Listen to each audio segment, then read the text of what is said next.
I guess with no longer waiting, we're excited to hear what you have to share. Sounds good?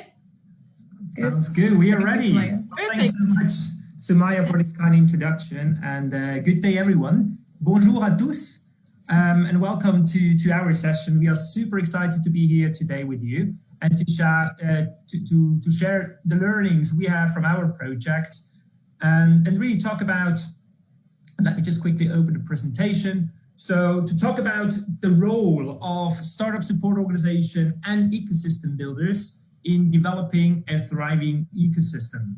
So before we start, I mean, Sumaya have quickly introduced us. Let me, present ourselves a bit more. So basically, I'm working for Swisscontact, and Swisscontact is a Swiss-based foundation, and we are working in over 30 countries worldwide.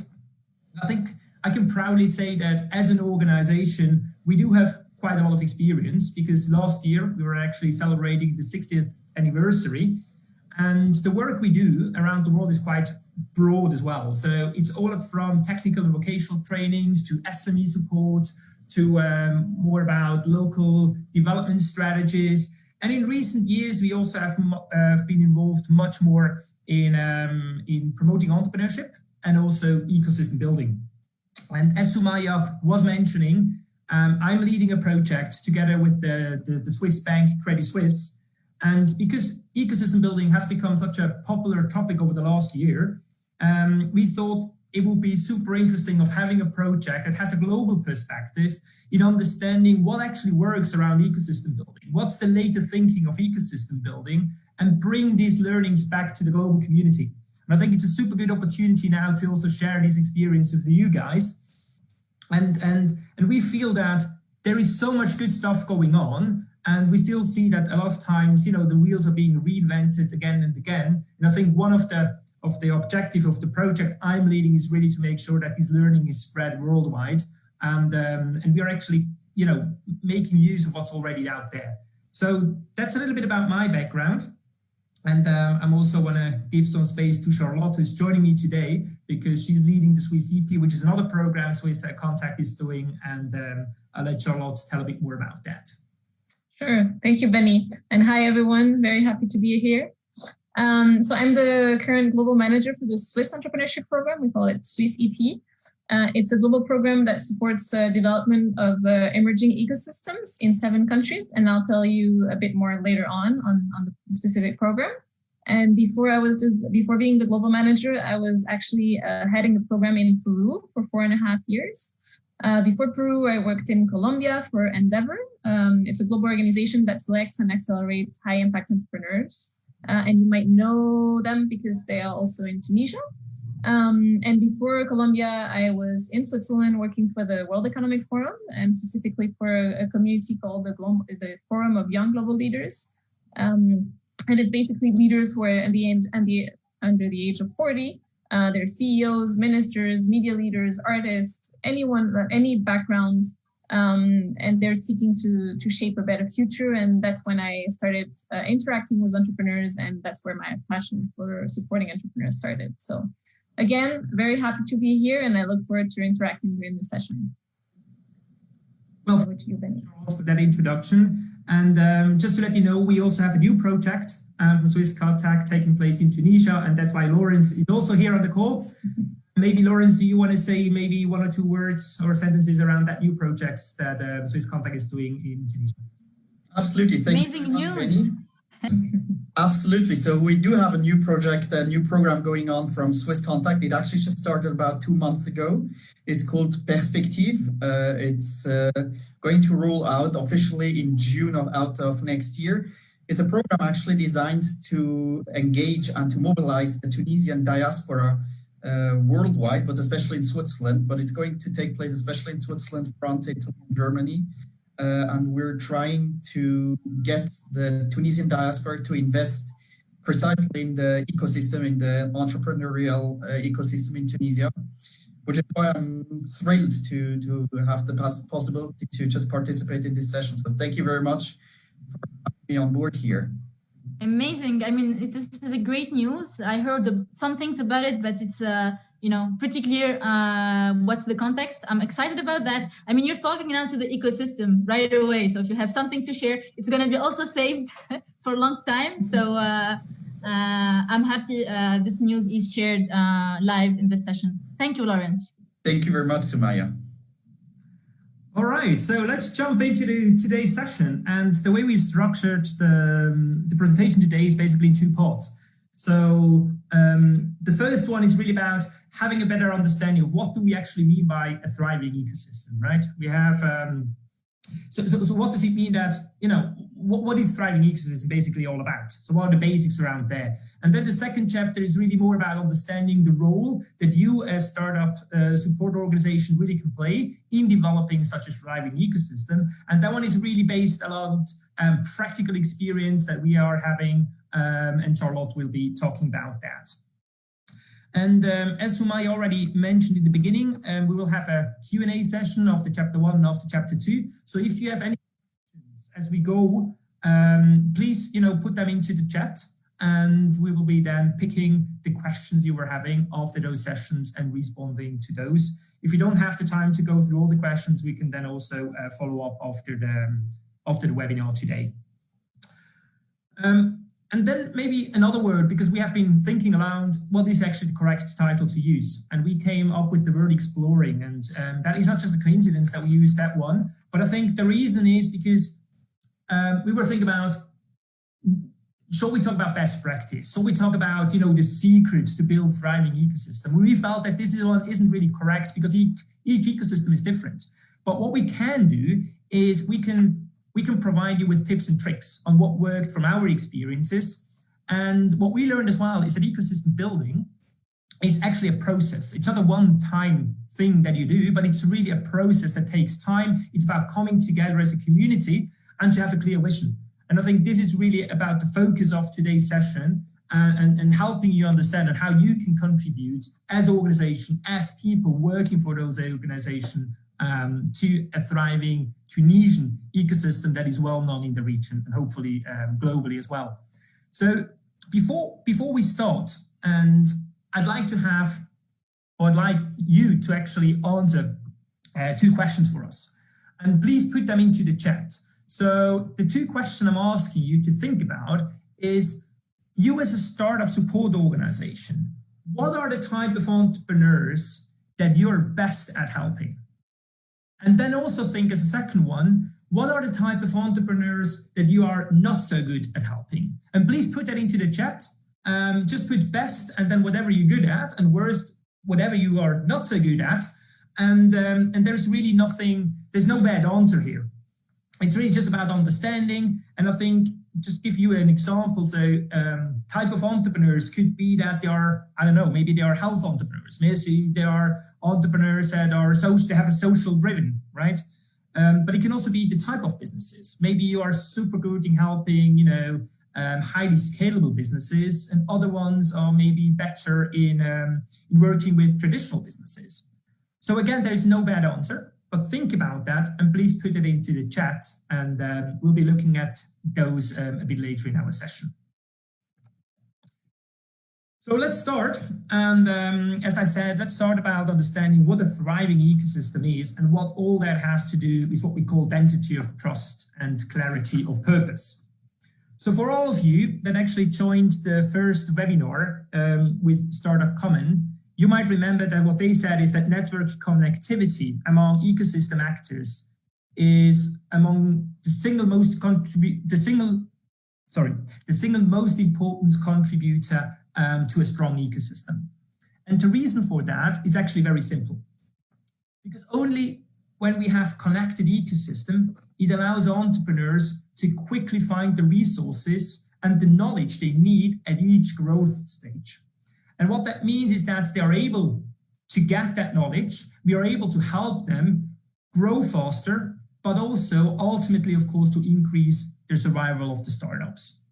So when we talk about ecosystem, we mainly talk about an ecosystem, they thrive, and the people and the resources within are connected, and they work together to serve the entrepreneurs throughout all the stages of growth and development. And I think this is an important, because for a long time, we have assumed, and we have wrongly assumed, that we need more and more startup support organization to advance an ecosystem. And in other words, it actually meant that the majority of an ecosystem is very much linked to the amount of actors actually being present on the ground. And in 2018, so that already a few years ago, actually Startup Genome, they published a report that was looking at performance of ecosystem globally and what are actually important drivers. And what they said is that ecosystem builders, what they should most care about is actually local connectivity and building a sense of community. So in other words, that what correlates with a strong overall ecosystem ranking, it's how well you are connected and how well you are actually joining together to serve a common purpose. And I think this is actually brilliant news because it also allows that entrepreneurial ecosystem basically can flourish around the world. So they are no longer tied to, I don't know, Silicon Valley, Stockholm, Berlin, but they can flourish in many places all around the world. So I think as a key message here is that we say collaboration, it really matters, right? But if we then go into the reality, and I've been exposed to several ecosystems, several continents, and what we very often see is that we want to have this ecosystem, right? But then the reality is much more of an ecosystem. So the big question we want to ask ourselves is how do we move from this what we call obsolete ecosystem thinking that is really focusing around the well-being of a single organization to an ecosystem which everyone is connected and that really emphasizes the well-being of the whole network. Or in other words, it's about the whole ecosystem, such as in Tunisia. And going forward, I think we have to understand a little bit the basics, right, on entrepreneurial ecosystem. There are tons of theories, there are tons of concepts, but at its very, very core, entrepreneurial ecosystems, they're really about the people and the culture. And I really encourage you, if you're not familiar with the Kaufman Foundation from the US, they have actually developed a super interesting, very easy to read playbook around ecosystem building. And they came up with this super easy formula. They say people and culture equals everything. And I think this is astonishing because very often when we think about ecosystem, we think about organizations. But what we should think about is actually the people, because organizations, they're always defined by the very people that are work or that do work within these organizations. And I consider myself to be a passionate ecosystem builder. And when people ask me about, yeah, what is an ecosystem builder? What do you actually do? I tend to say that what I mainly do is about I connect people and I try to bring them together, right?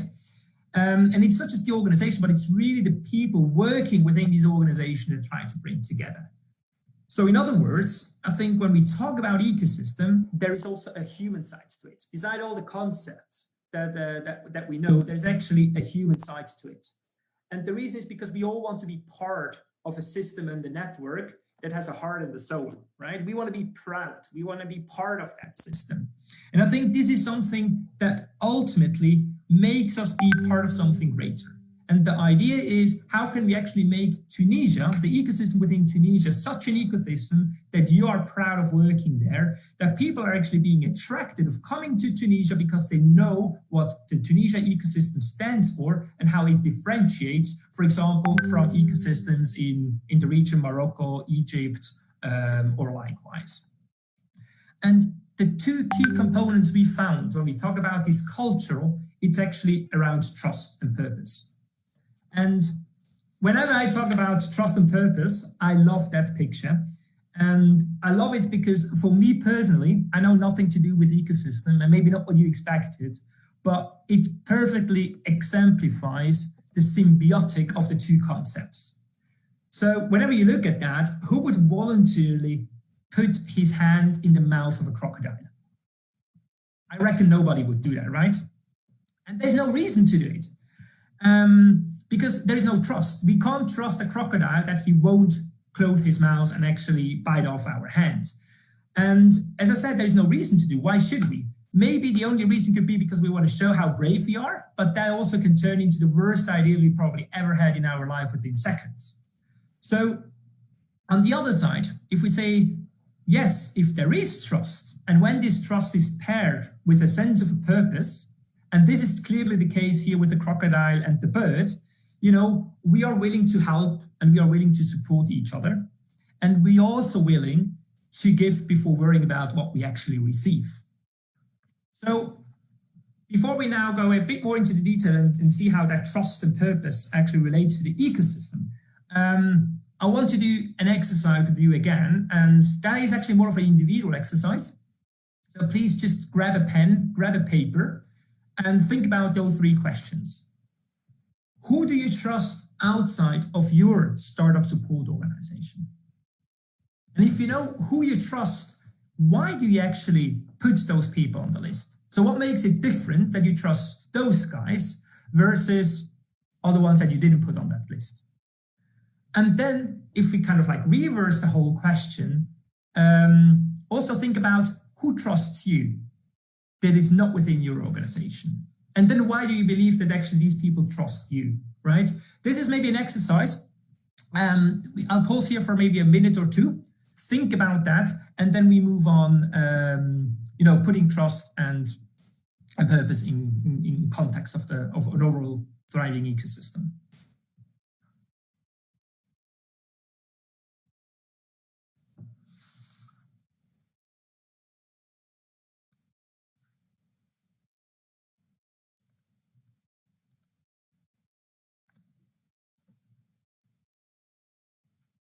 I'm using this time maybe to ask Sumaya, yes, sir. Is anything coming in the chats around the first exercise? Yep. So on the 2 other platforms, we received answers about good at supporting. We received a few people saying experienced entrepreneurs, early stage ones, according to the industry, seed stage. For not good at supporting, we received first-time founders, early stage, and stubborn founders. Stubborn founders, that's an interesting one. Love that.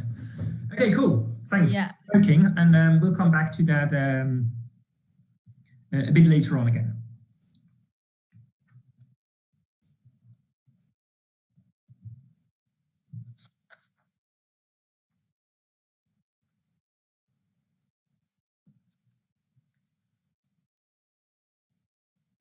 All right, we received also on the other platform some answers about the current questions. So for the first one, who do you trust outside of your SSO? We received partners.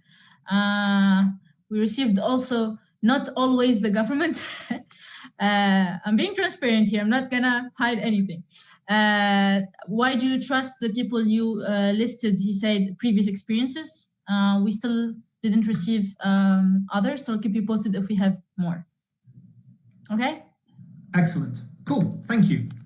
I think again, this is really also an exercise, you know, to do it individually. I mean, if you want to share, super happy to hear. But I think it's also about the reflection of why. And the reason why we're doing it is also because it also became clear that usually the people you trust, there is somehow a relationship between, right? So you trust them because you know how they behave. You know them. For a longer time, maybe you have common purpose, you have a common goal, you want to achieve the same thing. So that is usually why you start trusting other people. So I think that's just as that exercise. But let's continue then and really think about, okay, what has trust to do from an ecosystem perspective? And when we do talk about ecosystem perspective, I love to quote a sentence from Victor Wong, who is actually a former VC from Silicon Valley. And he's also the author of the book, The Rainforest, The Secrets to Building the Next Silicon Valley, which is a super interesting book, and I highly recommend it as well. If you have some time to read, there's some super interesting understanding on how ecosystems are built. And what he said is that when trust exists, then, and we help someone, we might not expect that we repay the favor directly, but we do expect that somehow someone will actually repay the favor in another way. And it's basically making almost, and I come back to what we call this difference between an ecosystem and the ecosystem. So if we have a strong network, we actually expect that anyone from that network is able to repay that favor. So it's not just a one-on-one transaction anymore, but it's about making a transaction with the system as a whole. And we do have faith that whenever I give something to that ecosystem, ultimately, I will also receive something back. And if we put that really into practice, I think it's about this, what we also call give first mindset or give first mentality. So what we're looking at is we want to play non-zero sum games, or we want to call positive sum games. Sometimes we also call them win-win situations. So what we are looking for is actually long-term win. So be deal makers, but not for the short term, but really for the long term. And it's also about that concept of actually, I want to give something and I know what I bring to the ecosystem and what I can get out of the ecosystem. That may sound still a bit abstract, and I'm happy to give an example on that as well. So for example, we know that entrepreneurs or startups at an early stage, very often they lack capital, right? So they do have capital, but they might not be able to provide or pay for the same fees as established businesses. But then you do have a lot of business support service providers. It could be legal companies, it can be whatever, marketing, strategy, agencies, whatever. And what we found is that sometimes, for example, if those service providers have specific offers to startups, and it could be that they invested time and the energy for free in the very beginning or for a reduced cost at the beginning, right? But the idea behind is that you start developing a relationship. And once those startups actually grow and once those startups become bigger and bigger, you already have kind of like established a relationship that will be rewarded in long term, because they will very likely stay with you as a customer and start paying you normal fees for the long run. And of course, it's a bit risky because we don't know whether startups survive or not. But even if they don't survive, if they had very good experiences, they will most likely recommend it to someone else from the startup ecosystem.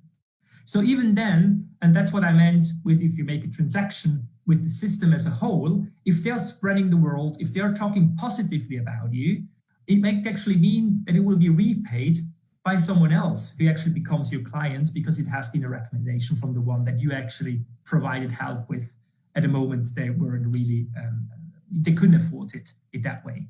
So that's just as one example. And the other one, which is really about this fail is no shame. So I think important is, and if we trust, then it's about we as a community, we welcome entrepreneurs back, even if they have failed. And we can welcome them back, for example, as new co-founders. We can welcome them back as early employees of new startups, because they have experiences. They went through that journey and they bring value to companies. But it can also be that they start working as advisors, or maybe they can be employees of your companies, like startup support organization. They didn't manage, they didn't made a new big startup, but they have really valuable experience, and it's super good if you can recycle this experience and actually give it forward. And just as a side note here, because in preparation as well of that webinar, I was actually looking at the Startup Act, which I think is really a super interesting process that you have been doing, and congratulations on that. I think this is really progressive thinking. I've never seen that in other ecosystems as such. Thank you, Benny.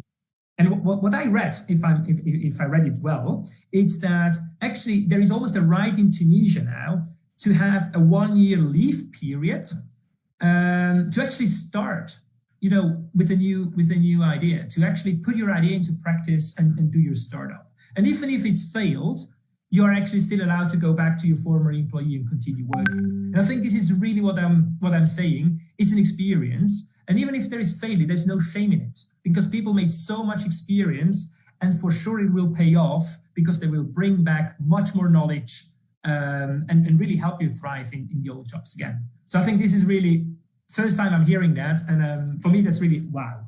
So congratulations, seriously, on this startup act. Thank you, Ben. No, you understood it the right way. This is it. Yep. Yeah, I had to read it 2 times to understand, but really, I think it's fabulous. And the second concept I was mentioning is actually around purpose. And I think here we all have a common purpose. If I ask you, why are we here? What do we want to achieve? I think everybody will say that, what we want to do is actually, we want to help entrepreneurs flourish. We want to make sure that entrepreneurs having a good environment in Tunisia that help them create their business and increase the survival rate. Maybe you want to attract even more and foreign entrepreneurs to come in, right? So that's the common vision that everybody kind of like, engages in. And what that actually means in practice is that we should have this, how we call, entrepreneur first mentality. So we are here to help entrepreneurs. I think that's it. That's why we have a startup support organization. And that also means that we need to remind ourselves that without entrepreneurs, there's actually no ecosystem, or at least no entrepreneurial ecosystem. And if there's no ecosystem, there is also no need for us as startup support organizations, right? So the focus should really be on the entrepreneurs. And I like to quote here actually Brett Feld, who did some amazing work as well, and published books around how to build startup entrepreneurial communities. And what he says is basically, we have two types of actors. We have the leaders and we have the feeders. And the leaders should be the entrepreneurs and the feeders should be everyone else. And it's super important that we do not mix up the two things. So leaders should remain leaders and feeders should remain feeders. And if we start mixing up those roles, it's not so good. And as long as we actually stick to these roles, I think we can say we are in a very good journey over the long run. So I guess this is really a mindset that I want us to kind of like remind us constantly, whatever we're doing, we're here to help the entrepreneurs. Yeah. Benny, I have a question for you live here saying, what do you mean by feeders? Okay, feeders are basically everyone that provides support to startups, right? So a feeder can be a startup support organization, can be an accelerator, can be an incubator, but it can also be a mentor. It can also be the government in that sense of providing the right policies, or maybe basically it's everyone in the ecosystem that has this vision to support entrepreneurs and provide knowledge or resources to them. Does that make it clearer? Great, thank you. And then the second one, and I think it's what we should think of as entrepreneurial communities, I think we should think of it to be radically inclusive. And by that I mean that everybody who really wants to join an ecosystem should be able to join an ecosystem. And I think there's an interesting question here. So who is really an entrepreneur, right? And what we found, it actually turns out that there are four distinct types of entrepreneurs. So we have small businesses, but we also have these massively scalable startups, of course. And we have traditional businesses and we have social entrepreneurs. And all of them are engaged in entrepreneurship. But very often people still think that one group is not an entrepreneur, right? It's just us. We are entrepreneurs. We are the ICT guys and we are the real entrepreneurs. And the ones that work on small business, they are not entrepreneurs. And I think everyone is an entrepreneur, but they are in for a different game. They're different. Maybe not everybody wants to create the next billion-dollar company. Not everybody wants to have triple growth over the next 2 months. But all of them have a reason to be there, and all of them are entrepreneurs. And I think it's important that we distinguish them, because then it also means that we as a startup support organization actually have to be very clear on who do we support, right? And even if people say like, maybe that traditional guy, I don't know what I can learn from because I have this super cool business, but maybe this guy has been exporting products to other regions for 20 years. And if you're a startup and you want to export or expand in other markets, maybe this guy can have super interesting contacts to give you because he has been present there for a long time. So it's also about, how can I benefit from the people that are actually within an ecosystem? So that's the other part. And to just also give you a real life example, when all this stuff comes together, and this is actually from Alberta in Canada. And what they did is basically they came together as a community and they said like, hey, let's do a social contract. And by social contract, they defined a couple of guidelines of what they want to do. So they want to have diversity. So they want to embrace diversity. As I said, be inclusive. It's about offering help. It's about trusting people. And I think what I particularly like here, it's also this paid forward. And these are easy things that you can do, right? So what they said, for example, if we want to be part of that community, so for every introduction I get, I will provide an introduction to another person. Or for every hour of advice that I receive, I will actually provide an hour of advice to someone else. These are easy things that we can do, but it really helps to build an ecosystem of trust and of bringing that knowledge, spreading that knowledge. making it more accessible to everybody else. And I think there's one last part here, which I kind of like. It's if we have this strong community, it also means that when people do not adhere to those rules, they will get punished. And I'm not talking about paying a fee because it's a social contract, but what it means is that this word again will spread. If someone is really about putting forward his ego, is only about getting stuff out and not giving back anything, that word will spread as well. And then simply people will not trust this guy anymore and they will no longer work with them. So I think that's also, it's very strong in a positive thing, but it's also strong if people don't comply with it. So that's just as kind of like an example. And then I think the last, sorry, that was too quick. The last bit that I wanted to share here, it's about what do we mean by entrepreneur-centric? And when I was working in East Africa, I actually came across, what's it called? A proverb, which says it takes a village to raise a child. And I think that has become a very much of a proverb as well when we talk about entrepreneurs, because it takes an ecosystem to rise an entrepreneur. And what that means is that it's not about a single organization. It's not about single individuals who can feed, nurture, or raise entrepreneurs. It's really a collective effort. It's about different players coming together, different players having very clear kind of like value proposition of how you want to help someone, and it's the interplay that makes it up ultimately. How do we as a community are able to support these entrepreneurs? So the result out of that is that if you think back as your role as startup support organization, it's not that you have to offer everything. It's not that you have to offer services for all different type of entrepreneurs I was mentioning. You don't have to offer services for the very early stage, ideation, all the way to kind of like, scaling and expansion. It helps if you have a very, very clear idea of like, who is my target group? How can I help? But at the same time, understanding that if you're more advanced, if you're supporting, for example, post-revenue entrepreneurs, you need to kind of like feed those entrepreneurs from somewhere. So who are my partners that actually are helping me to feed my own pipeline? And afterwards, maybe they need some Series A investment, maybe they need Series B investment. So who are the partners that I can refer my entrepreneurs to once they actually come through the project? So that's really the whole thinking. And it's a little bit of an omni-jot, I have to admit, but I hope it makes that point. There are a lot of different entrepreneurship journeys, and every single startup or entrepreneur is actually taking a different route. But what they have in common is that they will take at some point different support services available. So what we need to do is about understand, okay, what is our clear value proposition? Who are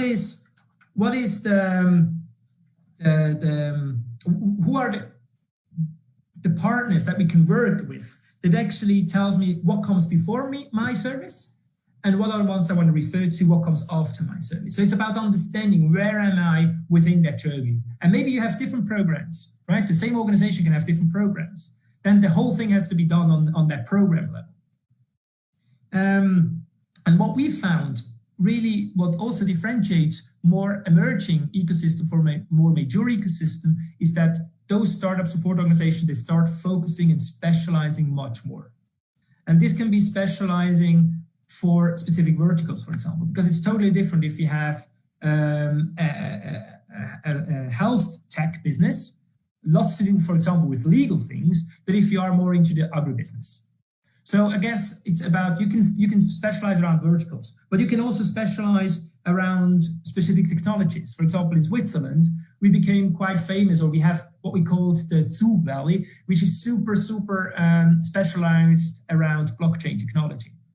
And it really attracted lots of international blockchain companies coming into Switzerland. And we have co-working spaces that are purely focusing around providing space for blockchain companies. So again, it could be focused around the technology. I know Paris, for example, is making a big effort around artificial intelligence. Again, this is not sector, it's not a vertical, but it's a technology.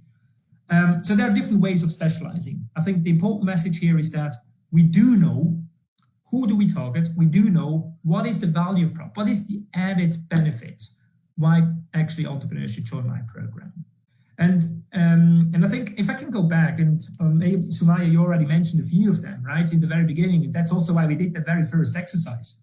It's about where am I good at and where am I not so good at? And it's perfectly fine to be not so good at everything. It's actually what we strive for. So we want to be good at something, and we want to actually be super professional at something. So there's a reason people are coming. And I think it's also an interesting exercise because it actually shows you very clearly that we have different strengths. We have different weaknesses. So as startup support organizations, we are not always in competition, right? Actually, there is also some benefits of working together.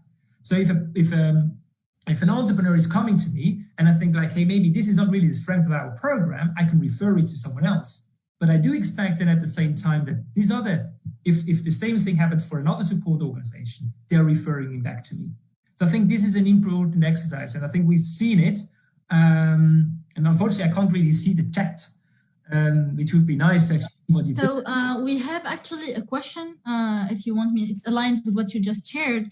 So Please. there is Hamza saying, do you advise an SSO to specialize or not in an emerging ecosystem like Tunisia? Absolutely, absolutely. I think it's something that is maybe not possible just like from day one, but it's definitely the vision that you should have. It's really about understanding, where do we as a company, where is our focus? Where do we have also like you have people with different backgrounds. So what is the strength of the employees that you have, or what are the employees that you need to really specialize around those projects, around an area? Let's call it an area because it can be, as I said, a vertical. It can be a technology. It can also be a type of you can focus around social businesses, for example. Impact Hub in Switzerland, they have different impact hubs. One is entirely focused around socially driven entrepreneurs. So yes. Amazing. Another question we received a few minutes ago, I guess, when you were discussing the competition, etc. So Salma is saying how to behave when other accelerators and incubators are competitive instead of being collaborative. That's a good and a very difficult one, I have to say. I actually don't want to talk too much about it because I think that's also a topic that Charlotte is actually going to talk about, right? And we will see how in practice that actually worked, or what we did to overcome that challenge. Which I fully agree. It's not easy. It's hard, but it's manageable. Absolutely. All right. Is there any other question? Otherwise, I think nope.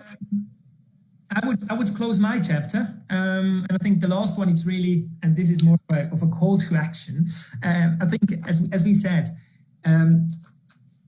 entrepreneurship promotion or helping entrepreneurs to flourish, it's really what we call a multiplayer game. It's a collective action. It's a collective action of SSOs to really cover the whole entrepreneurial journey. They don't have to cover that as a single organization, but as a network, as a community. So I think that's really the key message that I wanted to say.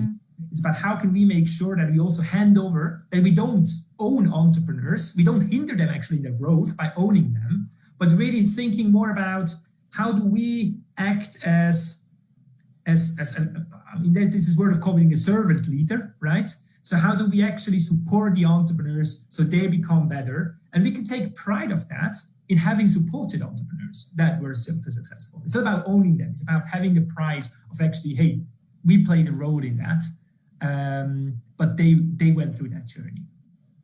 So I think amazing. I love it, Benny. We received two questions. The first one is about SSO, so I'm going to clarify quickly. SSO is a startup support organization.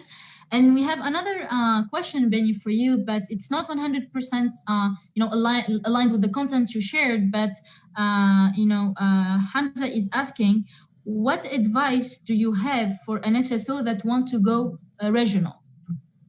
So I didn't understand the last one. That wants to go? Yeah. Regional, I guess, like become in the region, not only in Tunisia, go regional. Oh, regional. Regional. Yeah. Okay. Good one. I think what I learned is that if you want to go regional, if you want to go into a new market, let's call it that way, if it's regional or if it's actually a bit broader, I think you always have to do the due diligence in that sense. So you need to understand where are the white spots, right? Is this spot covered in the market already or not? As I said, it's not that much about having just a lot of actors, but really about understanding, where is the gap and how can I as an organization support that gap? I think that is clear. And unfortunately, this is something that we don't always see. And I think that's also a little bit, sometimes what we see there, particularly when it's donor funded programs, sometimes you have a donor telling kind of like, hey, you should do that, right? And sometimes donors, they have their own KPIs, and their own KPIs are not always 100% aligned with actually where the market need is. And in that sense, I know it's a hard one. I'm exactly in the same situation, and we are trying sometimes to what we called softly educate donors. So trying to get into a conversation with them and saying like, we actually found that this is really a big need. So really if you're a business, you don't go in if there is no need, right? And this is exactly the same if you're an SSO. Look for the needs and then do it in the best way you can. Amazing. Actually, it's a very interesting point that you just brought out, Benny. So it's negotiating really and maybe bringing some data to back, the needs so that you can convince, the donor or any partner that is supporting you as an SSO. Yeah.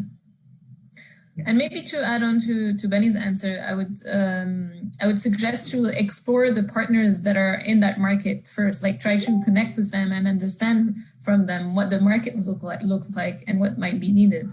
So that as a first step, just to understand and then make a decision whether to go there or not. Great. Cool. Then I would love to hand over to Charlotte, who has tons of really practical experience. And please, Charlotte, stage is yours. Thank you, Benny. I think that was very helpful to see all to explore all these concepts that we're now going to see in details, and I'm going to try to give you some specific examples that we've done within the Swiss Entrepreneurship Program, and in particular in Peru, but also we'll look at some other examples in Vietnam as well. So I'll give you first a bit of a further background on the program, and then we'll look into the vision for an ecosystem and the vision for a startup support organization. And again, like this is specific examples of activities that we have done that you might be able to replicate or adapt or just get inspiration from. We'll also look at example of bottom-up collaboration initiatives. And we'll finish with some lesson learned that again, hopefully you can get inspired from. So to start with our program, so the Swiss Entrepreneurship Program is a global program. We're funded by the Swiss Development Cooperation, and we're in 7 countries, very diverse countries. We're in Peru, we're in 5 countries in the Balkans, and we're in Vietnam. And what we do is that we support the development of entrepreneurial ecosystem organization like you guys, by providing strategic support to these organizations. And we also facilitate exchange and collaboration among those organizations and the overall ecosystem. Why do we do this? Well, we look so that entrepreneurs can benefit from improved program and support structures, so they're better equipped to grow and sustain their business, and therefore they're creating jobs. And this is the end objective of our program. If we can go back one slide, please. How we do it, basically we identify the needs of our partners. So these are incubators, accelerators, business central networks, venture capital funds, and we try to understand what they want to improve, whether it's their acceleration program, their mentor network, their investment readiness of their startups, if they want to train angels better. And we match them with international experts with relevant experience through our Entrepreneur in Residence program. This program is made out of experienced founders, accelerator managers, investors who are in transition, and they have an experience in developed ecosystems. And they're ready to go to our countries and spend between 1 and 2 months to work part-time in the day-to-day of our partners. on a voluntary basis. In other words, it's really like peer-to-peer work. It's, you know, working at eye level with your counterpart in another country, basically. And why they do it? Well, they want to give back because they have received support in their early days, whether they were startup founders or accelerator managers, and they're willing to share their experience and get to know a new ecosystem and a new market. Our teams on the ground also provide value and facilitate connections to foster collaboration among these ecosystem organizations. So the reason why I wanted to share this about our program is to give you a little bit of context of what I will share now. And basically, as the Swiss Entrepreneurship Program, we're really a neutral convener with no interest or agenda other than support our partners and help the ecosystem where we work in to develop. Our vision is that the entrepreneurs, and I'm referring to Benny's point here as well, and the organization are driving the development of the ecosystem, not us as a program. And we're rather there to support and help them think bigger than themselves and just, you know, improve what they do. And actually, you as ecosystem organization, it's important to keep in mind that you're part of a bigger ecosystem, and whatever you do has an impact on the rest of the ecosystem. And so trying to act within that awareness and thinking that, you know, you're part of a bigger, something bigger is important to develop that thriving ecosystem. So next, what we did in Peru a couple years back, we gathered all our partners in one room for one full day. And the idea was to have them meet one another, learn from each other, and develop a common understanding of the ecosystem that they want to develop collectively. So we started with an exercise called the painted picture exercise, where we had to, or they had to think rather, where the ecosystem would go in 3 years' time. Was very they had to be very specific in terms of what they wanted to achieve. So we looked at all these questions, you know, who would be the actors involved, how many incubators there would be or accelerator programs, would the government be involved, would the corporation be involved, which current startups would have a success stories, which one would have an exit, what kind of diversity there would be in the founding teams, would there be more female founders, which regional investors would be investing in Peru. We looked also at what would be in the ecosystem, whether there would be bigger events than there currently are, more events, would there be more scale-up entrepreneurs, more advanced companies, more patents registered. We looked at the how as well, with some corporation would some corporation buy startups. Would there be more verticals in the startup acceleration programs? Would some of the angel investors take earlier investments, or would there be corporate venture capital available? We look at the where as well. Would the startups be founded also outside Lima? I mean, there are right now startups founded outside Lima, but would there be more of them? Would there be more support organization outside Lima? And basically we looked at all these specific questions, and we also like defined the KPIs, the indicators, like very specifically. So how many jobs would the startups create in 3 year time? How many business angels there would be? Would there be the first Peruvian unicorn? And how many startups would be like raising capital, and how much every year? And we also looked at the sustainable development goals and identify which one the ecosystem wanted to focus on. And you might wonder, like, why did we do this exercise? Well, actually, going back to Benny's point, having a vision and working towards a common end is key in ecosystem development. It's really something that it's I would say even it's a basis. And at the end of the exercise, as a group, the organizations develop a statement for the Peruvian ecosystem, which is on the next slide. and I'll let you read for 1 minute.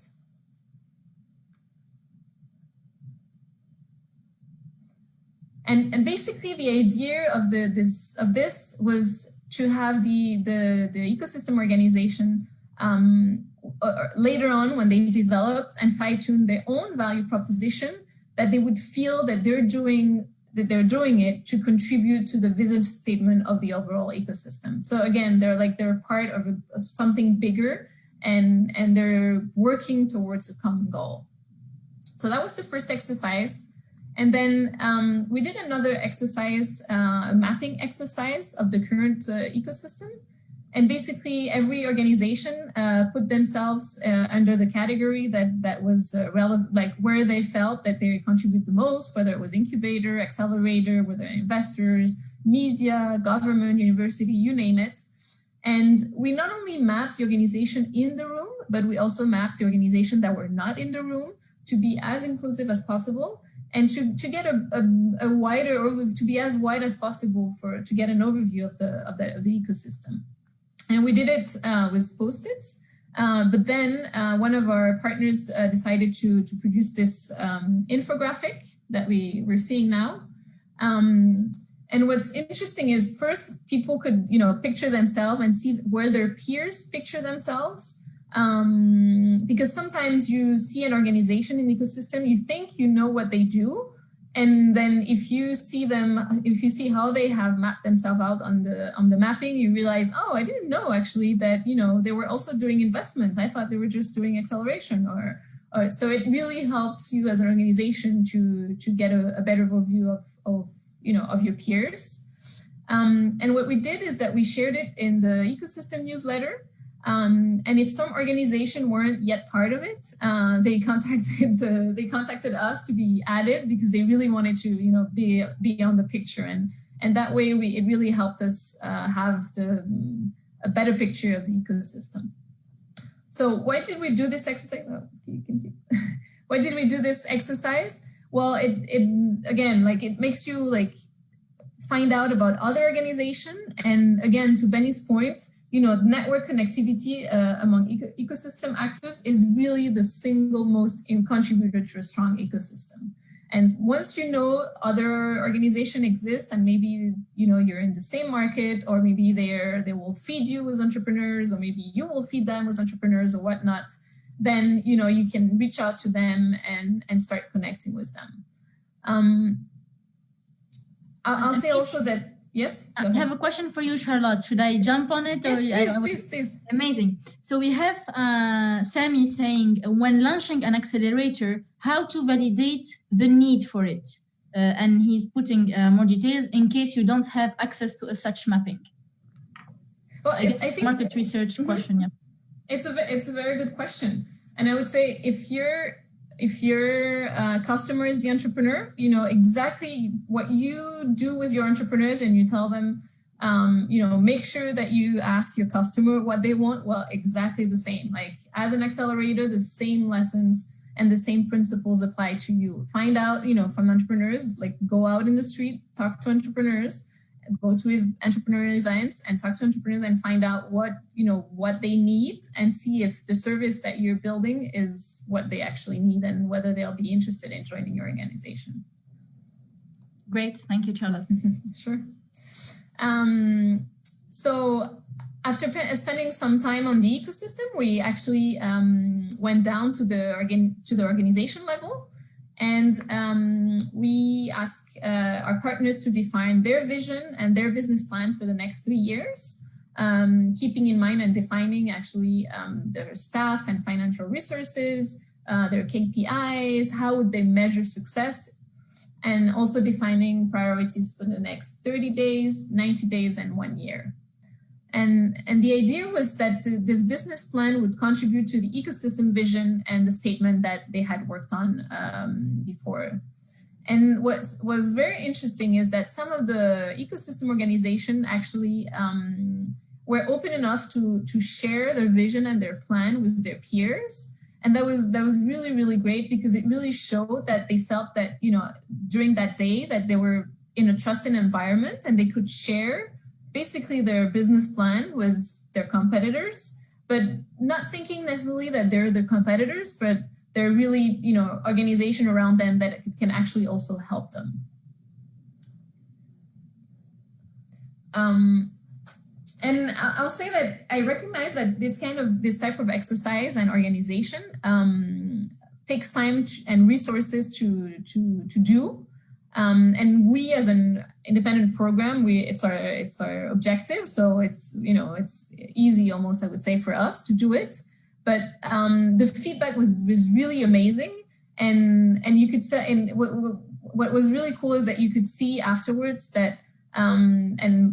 Afterwards, I mean like weeks after, month after, that the organization really started collaborating because they had met in that room, and they could really like relate to one another, and just pick up their phone and call the other organization to ask for help or to ask for support or bounce ideas or whatnot. So if you as ecosystem organization right now, you don't feel as a group that you can really go through these exercises, just gathering, for example, every month in a meetup, and just sharing your news, sharing your upcoming events, sharing your upcoming cohort, asking people to share what they're up to, or actually like sharing your next call for application is really something that it's very simple, but it can be very powerful. And before our program existed in Peru, they were already doing that. So you don't need a program like ours to do it.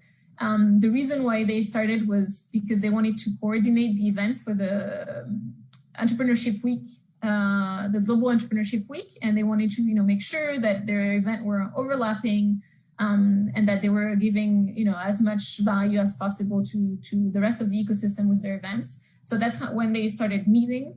And after the Global Entrepreneurship Week, they decided to just continue because it was adding so much value. So again, if you don't feel like you're quite ready to do such an exercise, just meeting and just connecting with your peers is already very, very powerful. So now I would like to share with you two specific examples of bottom-up collaboration that our program has helped develop. And these collaborations did not happen because of us. We're just there to really support them when they appeared. One is related to investments in Peru, and the other one is related to mentoring in Vietnam. So the first one, so this is the picture of a meeting, a one-off meeting that could have gone pretty much nowhere. So on the picture, you see on the right-hand side, Adrian, who was from my team. And then you see Guillermo, Gonzalo, and Javier, who are all three of them are actually managers of Business Central networks. And they knew each other before we gathered them, but they had never actually sat down together just because they were, focusing. They were very early stage back then. That was 2016. And they were just, focusing on building the Business Central network, and they didn't think like talking to their competition was something that, would add really value to them. So, and on our side from the program, when we started working with, or we wanted to start working with Business Central network, we gathered, the reason for that meeting is that we gathered them to understand how we could help them and how we could support them in basically getting more investments done. And so in that meeting, they started talking. They started talking, and they started sharing their challenges, how little pipeline there was, how some investors had unethical practices, some of the valuation were out of scale, that there was no data on investments in Peru, and basically they were like really like throwing all their challenges out there, and they got out of the meeting really saying how valuable it was to like share all these challenges, and how they realized that they felt less alone when left the meeting. Like they realized, oh, actually other people are experiencing the same thing, and they even like started thinking that they could maybe do something together. So they asked us to reconvene them, and this one meeting became a monthly meeting. And they, they were sharing their challenges on a regular basis, sharing tips and so on. And fast forward to a year later, Next. That's in May 2017. They launched a PICAP, so the Peruvian Association of Seed and Venture Capital. And actually a funny anecdote is that, as you might remember, I mentioned that these were like business central networks, and the association, when they were building it, was supposed to be the Peruvian Association of Business Central Networks.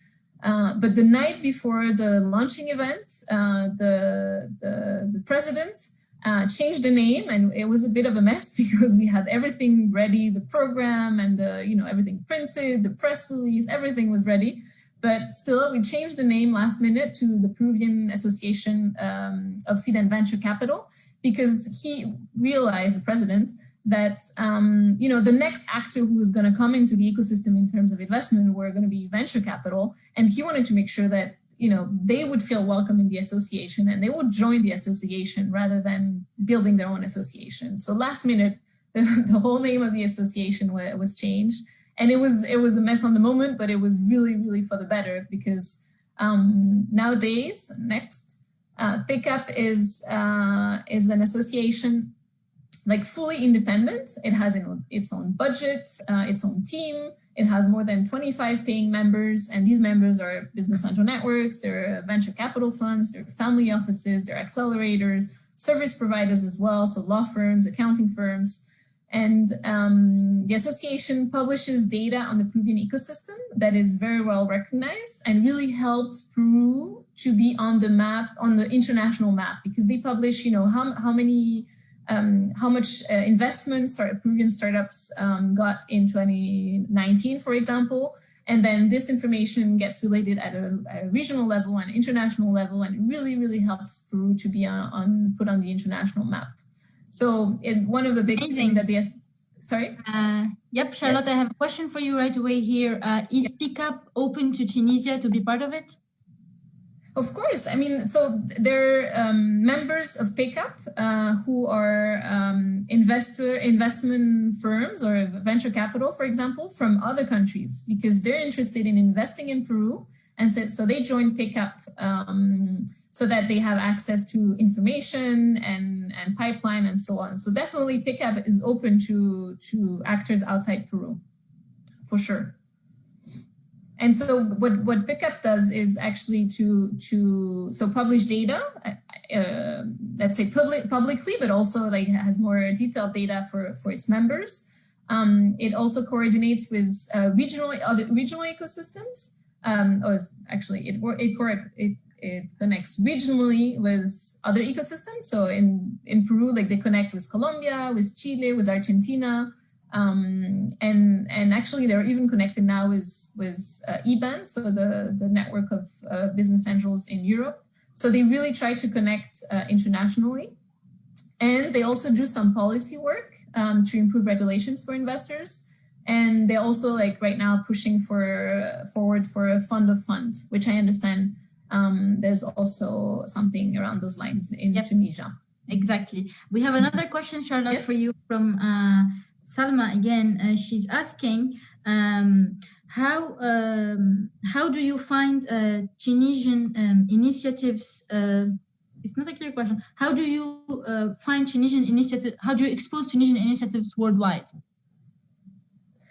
That's a very good question. I would say that I would try to find opportunities of media visibility. So sharing stories from Tunisia, first on your own networks and media outlets in Tunisia, but progressively like trying to connect with like big international outlets interested in entrepreneurship is a way of trying to get visibility. Also, participating in events, international events, is a way of getting some visibility for initiatives in Tunisia. So there's definitely a lot of, and I'm happy to connect with whoever asked the question afterwards to brainstorm on what are the ways. But I'll give an example, a specific example we had in Peru is that there's a big annual conference called the Peru Venture Capital Conference. And and we really try to invite some of the writers from big from publications on entrepreneurship from the States. And we managed to get an article on the Peruvian ecosystem and how up and coming it is. So there's definitely various ways of getting visibility. It requires a little bit of work, but it's not that complicated. If I can just add maybe one single sentence here as well, I think about this purpose, right? And Charlotte was mentioning about what is the purpose of the Peruvian ecosystem. So what's the vision? And they kind of like related it to the SDGs goals. So I think ultimately it's also about, once you have that, also what is your narrative? If you have a narrative for an ecosystem, you're kind of like distinguishing your ecosystem towards the other ecosystem, because we know that ecosystems are in competition with one another, right? And then if you have consistently stories around similar topics, then actually that brings new light on it. So if you have one entrepreneur coming up from there, and then you have one from there, one you have from there, it's maybe different. But if you're bringing up entrepreneurs, for example, let's say you had one mentioning around education, right, Charlotte, in Peru. So if you have several coming up in education, I know there for a fact there are a few in Peru now, people are starting to become much more concentrated on that as well. So having an alternative really helps as well in promoting an ecosystem. Absolutely. Beyond the country. Great. Yep. So, I mean, just the bottom line of this story on PICAP is that, as an ecosystem organization, if you feel the need for a formal collaboration, like the creation of an association, and it doesn't have to be around investment, it can be around something else, don't hesitate to convene your peers and just do it. Like, just try, and you'll see, just talk with other people, see if there is a common interest, and don't hesitate to just go ahead and do it. And you might feel that it takes some time, and it does actually. But working for the greater good will eventually give you benefit as well. And again, that was a point that Benny made earlier. Like you will, what you put in, you'll get something out at some point. And if you believe that formalizing a collaboration within an association will help, just go ahead and do it. I can tell you that Gonzalo, Guillermo, and Javier really benefited and still benefit from PICAP today.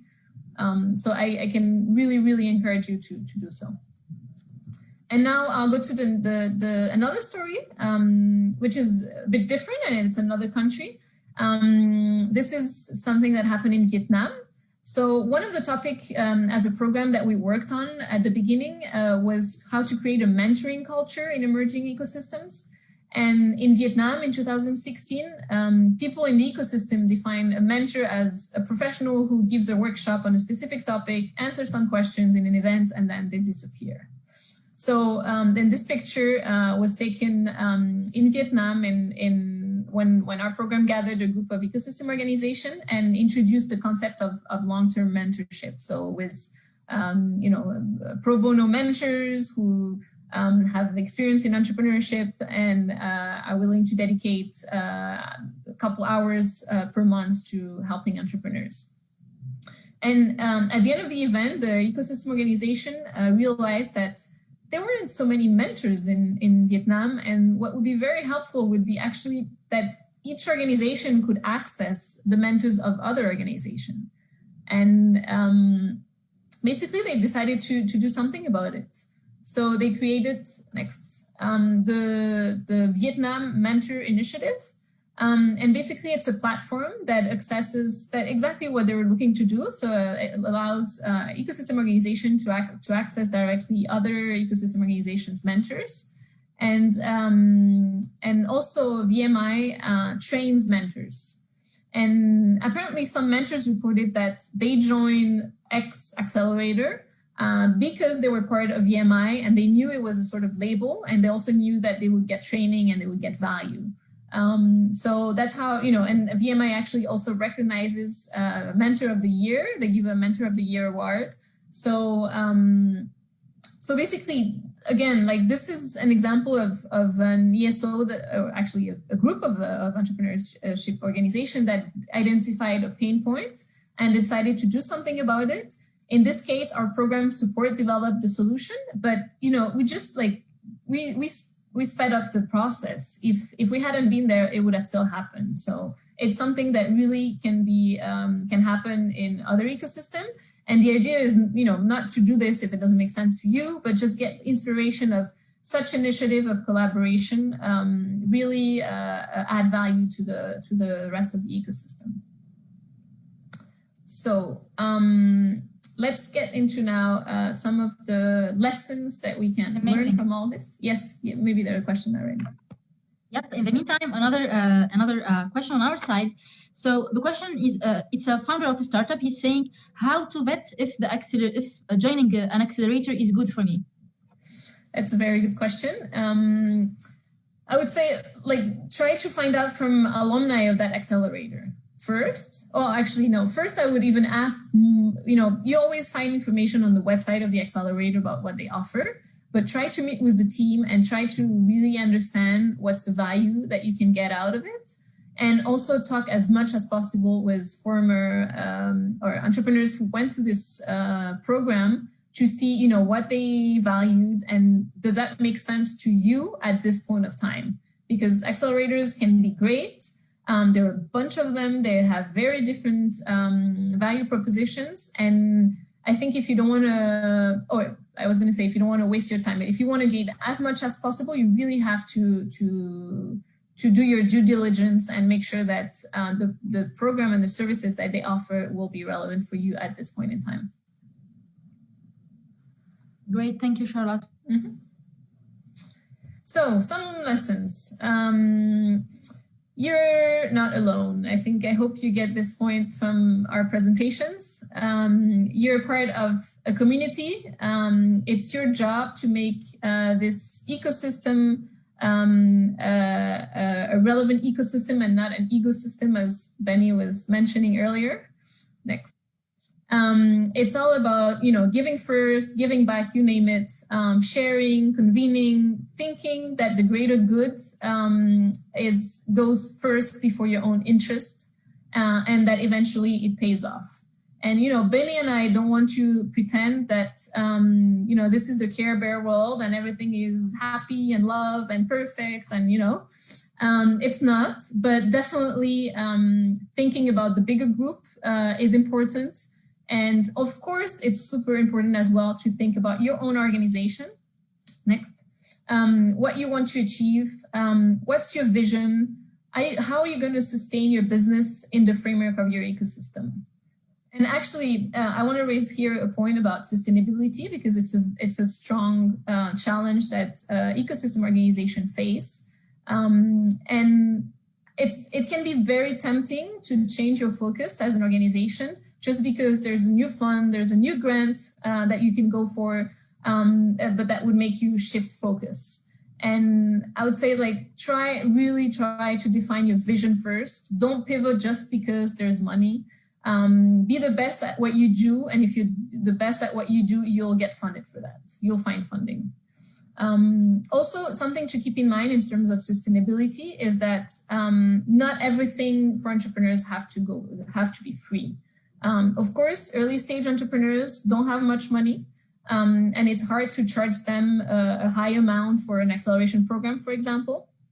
But you can still charge a little bit just to make sure that they're really interested in your program. And then keep in mind that startups who are at the stage of raising capital are often ready to spend a fair amount of money to get to their objective. And you define what it looks like, if it's a success fee or whatnot.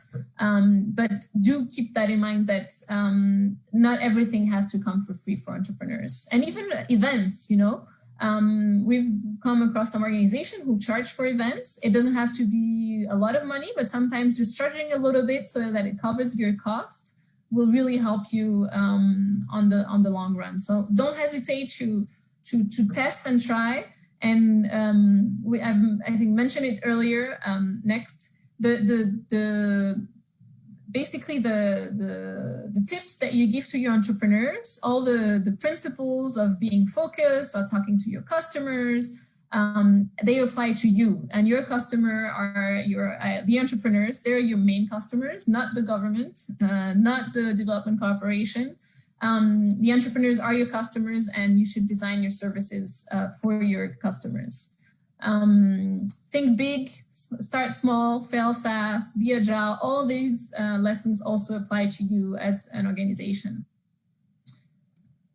And finally, and this is something that Benny has already mentioned, is that the sum is greater than the individual parts. I give a few examples with PICAP, the Association of Seed and Venture Capital in Peru, or with the Vietnam Mentor Initiative, or just meeting monthly. There are hundreds of ways of adding value to others and to collaborate. So actually, not waiting more than that. If you can now do a last exercise and next. And think of, what is the one thing that you can do today to build trust or collaborate with your peers in the ecosystem?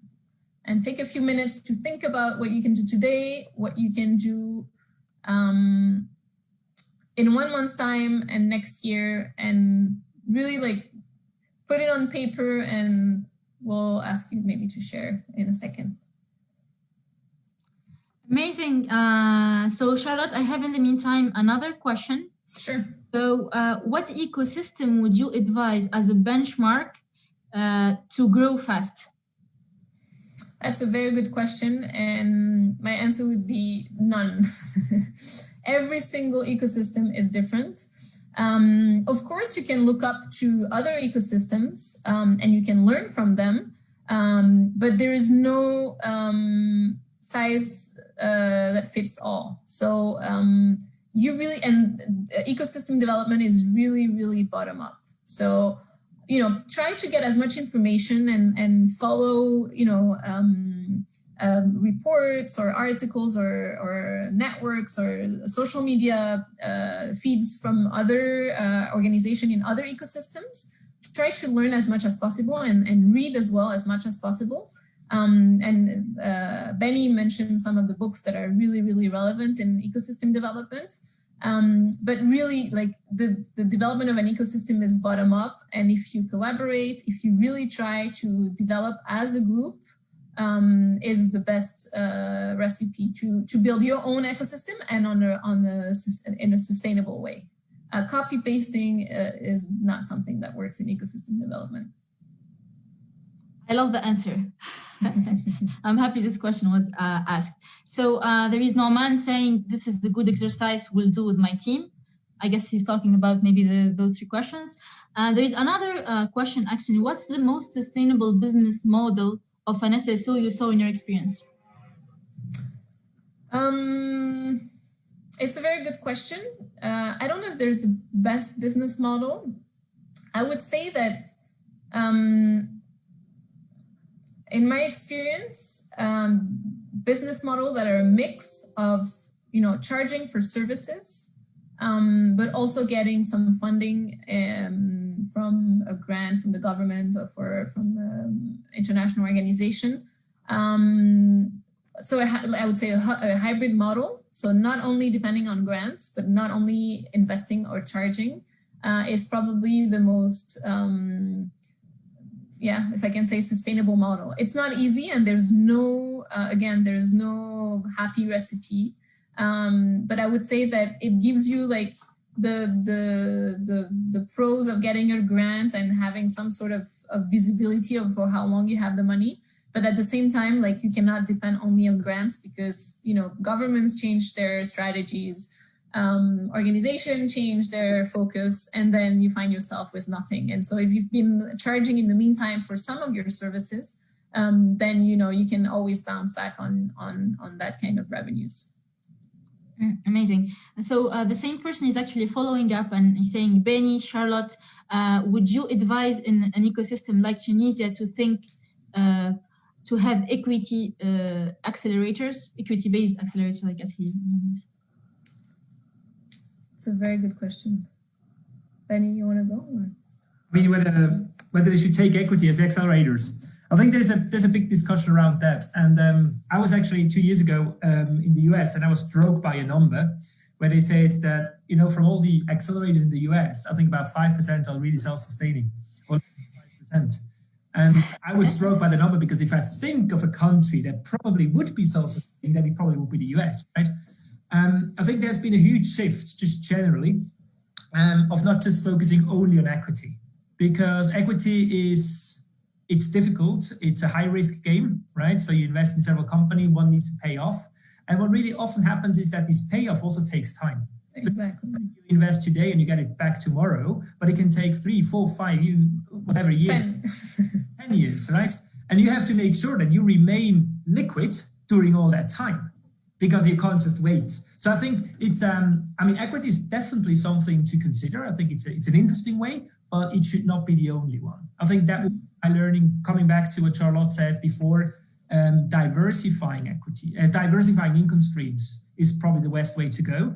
There's also a big opportunity, for example, to work with large corporates, not from kind of like the philanthropic side of the large corporates, but really also from the business sides. There are a lot of large companies interested in actually looking for new innovation that actually benefits the company, right? So there is both. Both are valid. So you can have like more the philanthropic side coming from the foundations of the big companies, and also really try to work and sometimes develop certain programs together with the business sides of the corporates, and then charging for a couple of services, as Charlotte mentioned. I think that is probably the most sustainable way to move forward. But don't disregard equity. It's an option, but probably not the magic solution on its own. I'll probably share that I think there is a trend moving a little bit away from equity and doing more equity-free checks at the end of an acceleration program, or investment at the end of the acceleration program rather than at the beginning.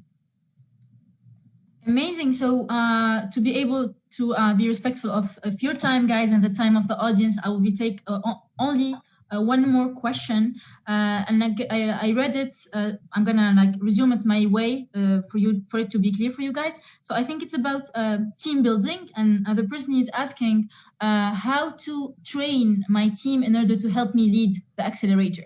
And to put more context to this question, being part of the ecosystem myself, we don't have, today's schools or specific trainings for program managers or people that are really hands-on to an accelerator or incubator helping the startups, right? There is no specific school. Sometimes they were founders themselves or not. They were abroad. They came back to Tunis. It's a mixture of backgrounds. So the question here is how to train them or how to prepare those profiles to be able to lead such initiatives.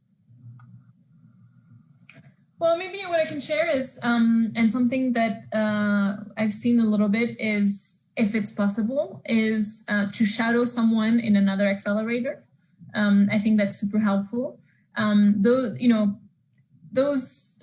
jobs and positions in an accelerator are very hands-on, and they also it's doing a lot of different things. So I would say trying to, as much as possible, to work with the entrepreneurs. You learn a lot by doing as well, right?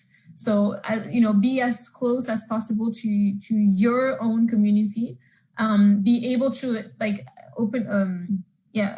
train your team as being as open as possible and helping as well. With the giving back mentality, introducing as many people as possible. Helping as much as possible, and shadowing if that's possible. Nowadays, traveling is a bit more complicated. I mean, you can shadow someone within the Tunisian ecosystem, but if you get the chance to just ask, and people are quite open to if there's one accelerator that they're looking up anywhere, I don't know, you name it, any country, and you reach out to them, you say, look, I'd like for my team member to come and spend 2 weeks with you and follow you. I think that's the best way to learn on how to replicate that locally. Amazing. Go ahead. Adding two sentences here. I think one of the stuff I mentioned earlier is about how do you recycle entrepreneurs, right? There are serial entrepreneurs. If you manage to to build a successful startup, very often they want to give back to the community. So they either continue the journey and just start a next startup. So that's what we call serial entrepreneurs, fantastic people. But there are also people that say like, I made so good experience. Maybe I really want to go back and work for accelerators because I can provide hands-on support. So look for those people again, provide them with opportunities. Also provide them with opportunities for the people that, tried and failed. I think massively lessons learned. Have an open door for them. And the last one goes in a little bit in the direction that Charlotte was mentioning. Also, don't be shy for ask for help. There's so many people out there who are happy to help, right? Just drop them an email, tell them like, hey, how did you do that? Do you have maybe an hour call? Do you have 2 hour calls? Be precise. I think that helps. If you just say like, hey, I need help, then it's kind of like, okay, be precise. That's my challenge. Can you support that? And I'm sure, and I know it for myself, and we are here to help. There are tons of people out there to help. Don't be shy. I think it's not a sign of weakness. It's really a sign of strength, knowing what you're looking for. We can feed your passion. I love that. I love your passion, both of you, in this session. I personally enjoyed it. I hope also the audience enjoyed it. And for that, like we put for you guys on the platform of eVay in activity, a feedback form. So please share your feedback. We will be sharing that with our speakers today and make sure to take it into consideration for the next sessions. Thank you so much, both of you. It was a delight. Anything else you want to add, guys, before ending this session? The last word for the Tunisian ecosystem, SSOs out there. It's the best place to work in an ecosystem, so enjoy the ride. Amazing. Likewise, fantastic to be here. I really enjoyed the session, and I think there's never a boring day in ecosystem. Right, it's one of the most dynamic fields. Enjoy it, and I'm sure there will be plenty of stuff. Think about how you can not in the long run, but really pragmatically, how can you foster this trust? How can you foster that collaboration? And all the rest comes naturally. Thank you so much. Really grateful for having you today with us. We'll make sure to share the feedback both sides. Hope to see you again. Maybe collaborating with one of the SSOs or Tunisia more programs like the ones mentioned earlier. So excited about that. So guys, thank you again for being part of this program and for attending with us today. Tomorrow we will be having a new session. You can check all the details on the same website. Be safe, all of you, and hope to see you tomorrow at 6 p.m. Thank you, guys. Thank you, Benny and Charlotte. Thank you. Thank you. Bye-bye. Bye-bye.